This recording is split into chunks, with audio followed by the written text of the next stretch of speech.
Bonjour, bon après-midi, bonsoir.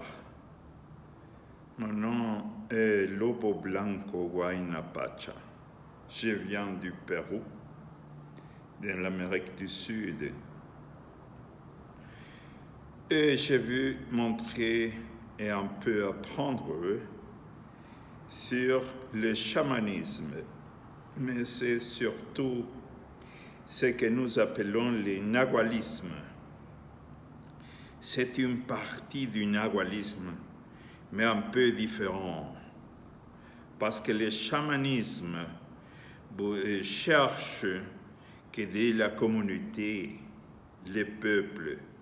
Mais le nahualisme cherche de se libérer complètement des liaisons du monde. J'ai commencé ce travail spirituel il y a plus de 40 ans et les 10 dernières, je me suis spécialisé fortement en nahualisme.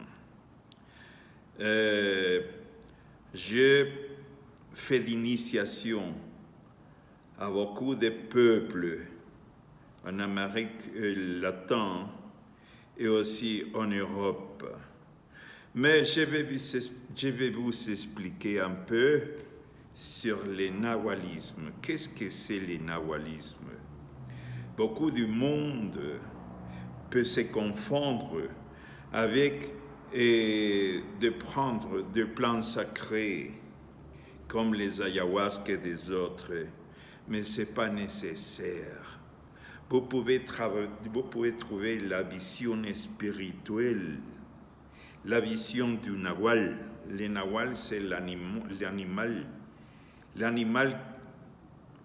de lumière qui sort de votre cœur.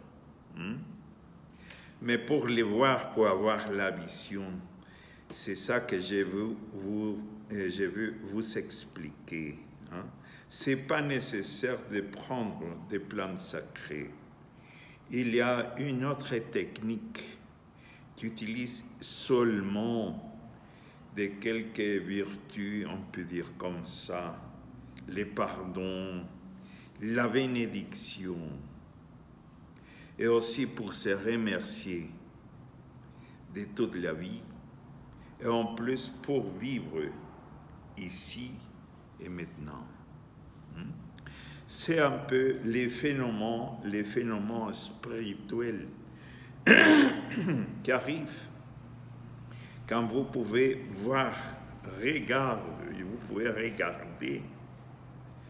vous pouvez voir ou regarder l'animal en lumière qui sort de votre cœur. Un animal lumineux qui vous montre un peu l'origine et ce que vous essentiellement pouvez être. Mais cette tradition commence en Amérique du Centre avec les volcans de Castañeda aux années 60-70. Vous pouvez connaître un peu sur ces phénomènes qui étaient associés à cette époque avec la plante sacrée, les peyotés. Mais vous pouvez aussi, parce que j'ai fait des études, j'ai fait des expériences pendant 40 ans, 40 ans des années, et je peux vous expliquer que ce phénomène est connu aussi en Pérou avec le nom de Chasca. Par exemple, chez les Arahuacans au Chili, s'appelle Pillan.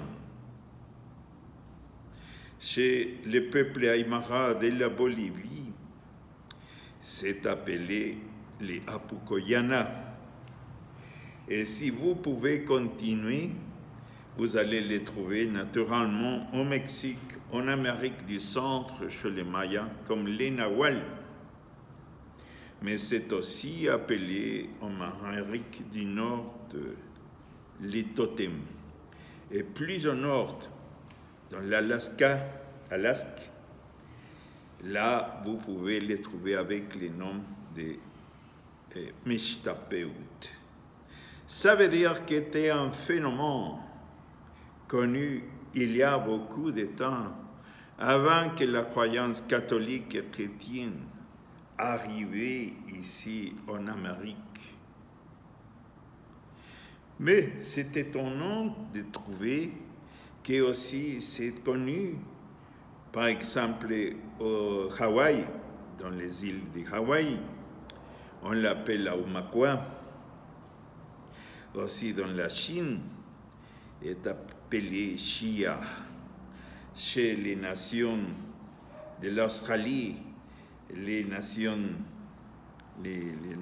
indigènes, la nation indigène, on l'appelle Chiri Chiri. Chez les Mongols, dans la Russie, est appelé Tengri. Et aussi, les bouddhistes l'ont pris comme les gardes de la croyance, de la foi bouddhiste, dans les Dhammapada. Et c'est étonnant parce qu'on peut les voir dans l'art rupestre, en la Sibérie, il y a 50 000 années. Il y a l'art rupestre dans les cavernes de la Sibérie, où vous pouvez les voir. Il y a des êtres humains qui sont liés avec un corps qui sort de son corps, avec un animal. Parce que ça va se montrer avec la figure d'un animal anthropomorphe. C'est une forme anthropomorphe. Ça, on l'appelle l'inawal. Et aussi, dans l'Égypte, dans les pyramides, là, vous pouvez voir les dessins des pharaons, les rois égyptiens, qui sont liés, ces cœurs sont liés avec un animal, un faucon ou un hyène. Et vous pouvez voir, c'est les mêmes origines. C'est une croyance qui date d'il y a plus de 50 000 années, avant que tous les livres sacrés étaient écrits. Et c'est ça que je vais vous apprendre un peu sur le nawalisme, en plus le chamanisme, parce que ça c'est l'origine, c'est le même. Mais là, vous pouvez apprendre des autres choses qui sont très intéressantes à savoir. Alors, mon nom, Lobo Blanco Huayna Pacha, Loup Blanc, Huayna Pacha. Et on va continuer les explications dans des autres vidéos. Bénédiction.